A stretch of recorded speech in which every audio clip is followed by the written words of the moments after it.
കോഴിക്കോട് കോതിയിൽ ശുചിമുറി മാലിന്യ നിർമ്മാർജ്ജന പ്ലാന്റ് പദ്ധതിയിൽ നിന്നും കോർപ്പറേഷൻ പിന്മാറിയെങ്കിലും പ്രദേശവാസികൾ ഇപ്പോഴും കോടതി കയറി ഇറങ്ങുകയാണ്. പ്ലാന്റ് വരുന്നതിനെതിരെ സമരം ചെയ്ത മുതിർന്ന സ്ത്രീകൾ ഉൾപ്പെടെയുള്ളവരാണ് പ്രതിസന്ധിയിൽ. കേസുകൾ പിൻവലിക്കണമെന്ന് നിയുക്ത കൗൺസിലർ TPM ജിഷാൻ ആവശ്യപ്പെട്ടു.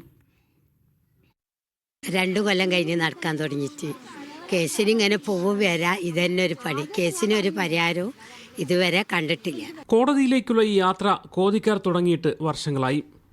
ശുചിമുറി മാലിന്യ പ്ലാനിനെതിരെ സമരം ചെയ്തതിനെ തുടർന്നാണ് പ്രദേശവാസികൾ പ്രതിയേർക്കപ്പെട്ടത്. ആദ്യമായിട്ടാണ് ജീവിതത്തിൽ കോടതി കയറുന്നത്. അപ്പം നമ്മളെ നാടിന് വേണ്ടിയിട്ട് നമ്മൾ പ്രതികരിച്ചാണ്. അപ്പം ഇഞ്ഞും അങ്ങനെ വന്നാൽ നമ്മളിഞ്ഞും അതിനുള്ള പ്രതികരിക്കും. കുട്ടികളെ സമരത്തിൽ പങ്കെടുപ്പിച്ചു എന്നാരോപിച്ച് പോക്സോ നിയമത്തിലെ വകുപ്പുകളടക്കം ചുമത്തിയാണ് കേസെടുത്തത്. ഇന്നും 41 പേർ കോടതിയിലെത്തെങ്കിലും കേസ് മാറ്റിവെച്ചു. കൂടെ വന്നിട്ടുള്ളവരൊക്കെ രോഗികളാണ്, പല രീതിയിലും ബുദ്ധിമുട്ട് അനുഭവിക്കുന്നവരാണ്, ജോലിക്ക് പോകുന്നവരാണ്.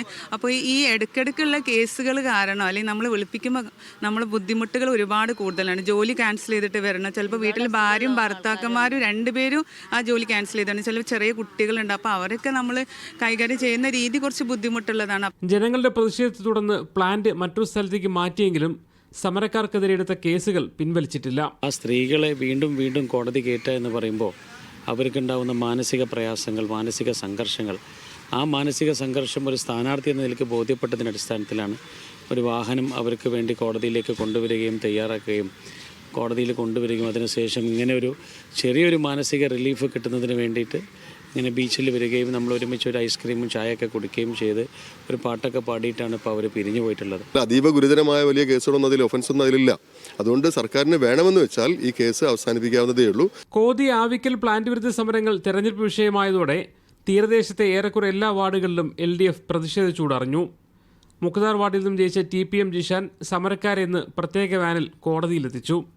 ബീച്ചിലും മറ്റും പോയ ശേഷമാണ് എല്ലാവരും വീട്ടിലേക്ക് മടങ്ങിയത്. അപ്പം നമുക്ക് പുതിയ കൗൺസിലർ വന്നതുകൊണ്ടിട്ട് നമ്മൾ കേസ് എന്തായാലും പിൻവലിക്കണം. ഇപ്പോൾ നമുക്ക് ഫാലൂദ കിട്ടി, ഐസ്ക്രീം കിട്ടിയൊക്കെ പുതിയ കൗൺസിലർ വന്നതുകൊണ്ട് ഇതൊക്കെ നമുക്ക് കിട്ടി. അവ ക്ഷീണം പറ്റിയിട്ടില്ല. കേസ് ഫെബ്രുവരി മാസം 18-ലേക്കാണ് മാറ്റിവെച്ചിരിക്കുന്നത്. കോതിയിലെ മാലിന്യ പ്ലാന്റ് പദ്ധതി കോർപ്പറേഷൻ ഉപേക്ഷിച്ചു.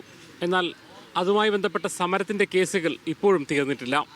ഈ ഇരിക്കുന്നവരെല്ലാം തന്നെ ആ കേസുമായി ബന്ധപ്പെട്ട് ഇപ്പോഴും ദുരിതം അനുഭവിക്കുകയാണ്. ജിഷ്ണു മീരങ്ങാടിക്കൊപ്പം മുഹമ്മദ് അസ്ലം, മീഡിയ 1 കോഴിക്കോട്.